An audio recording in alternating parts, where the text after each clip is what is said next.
আলাইকুম, আশা করি সবাই ভালো আছেন। রত্না রান্নাঘরে আরেকটি ভিডিও দেখার জন্য সবাইকে অনেক অনেক স্বাগত জানাই। আজকে রান্না করবো এই যে আমার হাতে দেখতেছেন গরুর মাংসের পাতলা ঝোল। তো আপনারা পুরো ভিডিওটাই দেখতে থাকেন। আজকে হাতে মাখিয়ে গরু মাংস রান্না করবো। এই মাংস আমি খুব সুন্দরভাবে ধুয়ে নিছি, এবার দিয়ে দিব কড়াইতে।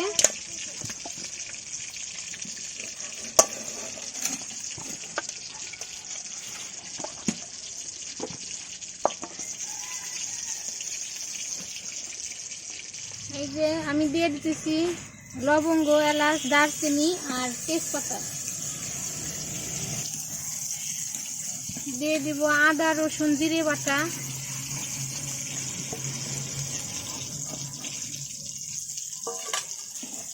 হলুদের গুঁড়া,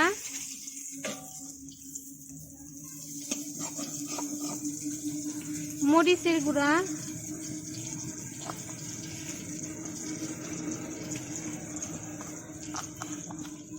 পরিমাণ মতো লবণ,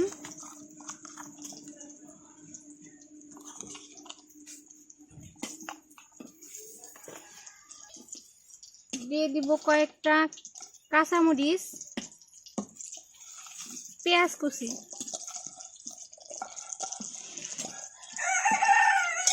আমি এইখানে যে মশলা দিছি আপনারাও চাইলে কমায় বাড়ায় দিতে পারেন, যার যতটা লাগবে ততটা দিবেন।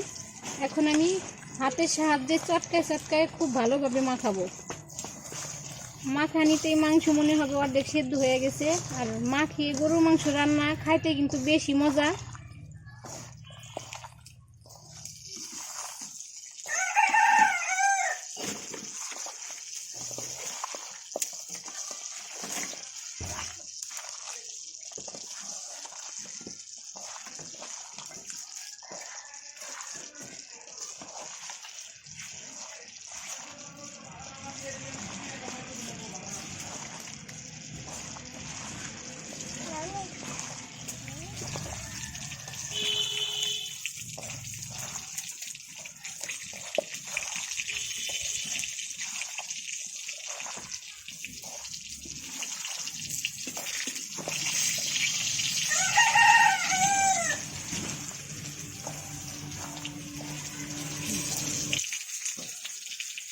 এখন দিয়ে দিব সরিষার তেল কিছুটা, দিয়ে দেবো একটু সয়াবিন তেল। এবার আবারও কিছুক্ষণ আমি মাখিয়ে নিব।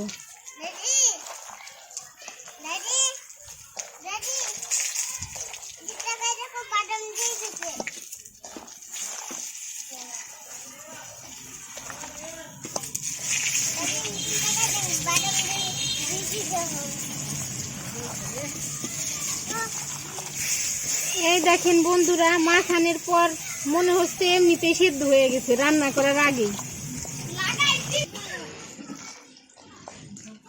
এই যে আমার মাখানো শেষ। এবার আমার এই হাত দিয়ে অল্প একটু পানি দিয়ে দিব।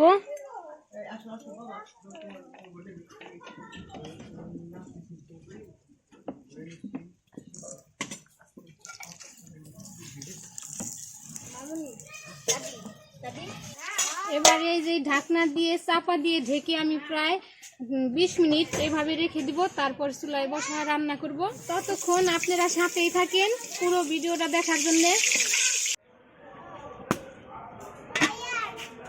এই দেখেন বন্ধুরা, আমি মাংস মাখিয়ে যে 20 মিনিট রেখে দিয়েছিলাম, এখন চুলায় বসাই দিব।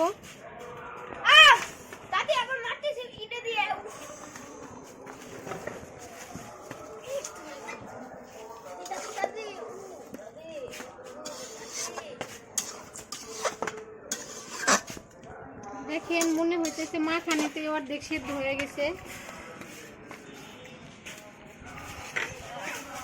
এবার ঢাকনাটা ঢেকে দেখে আমি অনেকক্ষণ কষিয়ে নেব।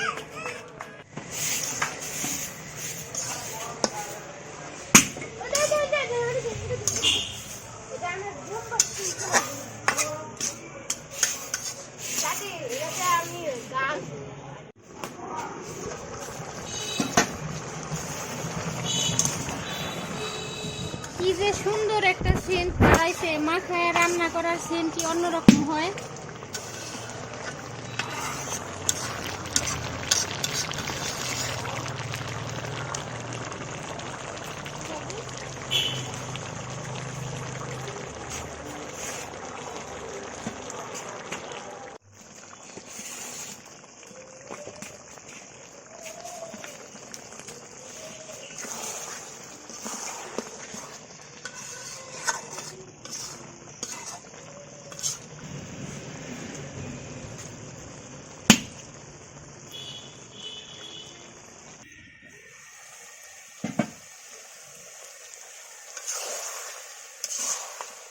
আমি মাংস কিন্তু খুব সুন্দরভাবে কষাই নিছি। এবার মাংসের সাথে আমি আলু দিব,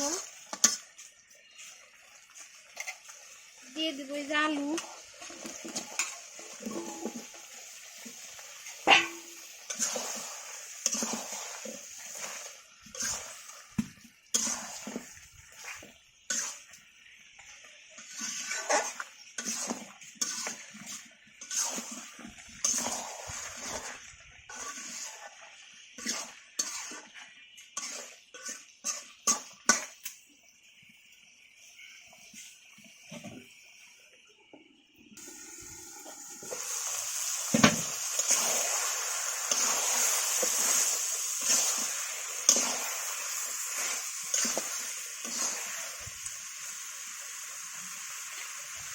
এবার দিয়ে দেব পরিমাণ মতো পানি।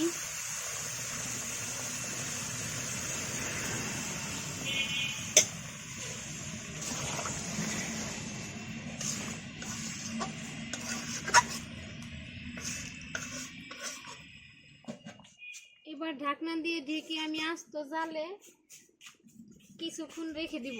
গরুর মাংস কিন্তু প্রায় ঘন্টা খানিক লাগে রান্না করতে। আর প্রেসার কুকারে শীষ দিয়ে রান্নার সাথে কিন্তু চুলায় আস্তে জালে রাখে ওই মাংস খেলে বেশি স্বাদ পাওয়া যায়।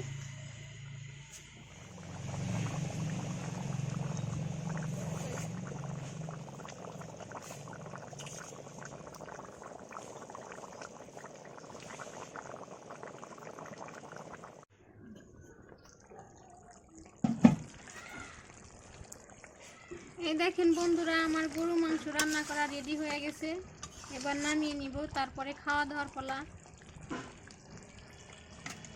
নামিয়ে নিলাম।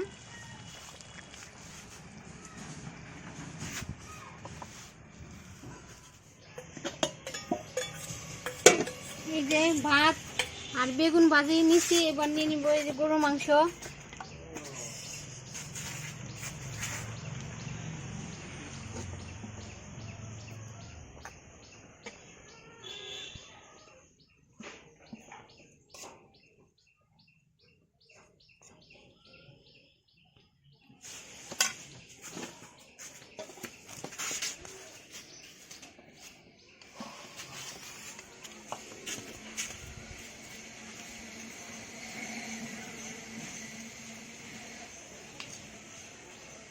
বিসমিল্লাহ।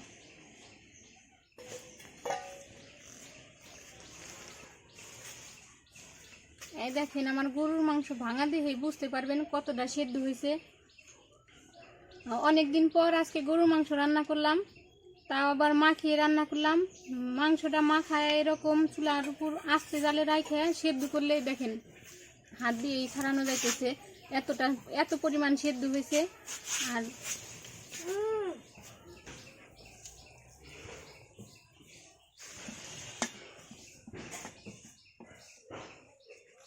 খাইতেও কিন্তু অসাধারণ হয়েছে। আপনারা যারা এখনো এভাবে মাখিয়ে রান্না করে খান নাই, অবশ্যই একবার হলেও বাসায় মাখায় রান্না করে খাবেন। মানে মাখায় রান্নার টেস্টটাই অন্যরকম, আপনারা বুঝতে পারবেন। আজকের ভিডিও এ পর্যন্তই, দেখা হবে পরবর্তী ভিডিওতে। ততদিন আপনারা সুস্থ থাকবেন, ভালো থাকবেন। আল্লাহ হাফেজ।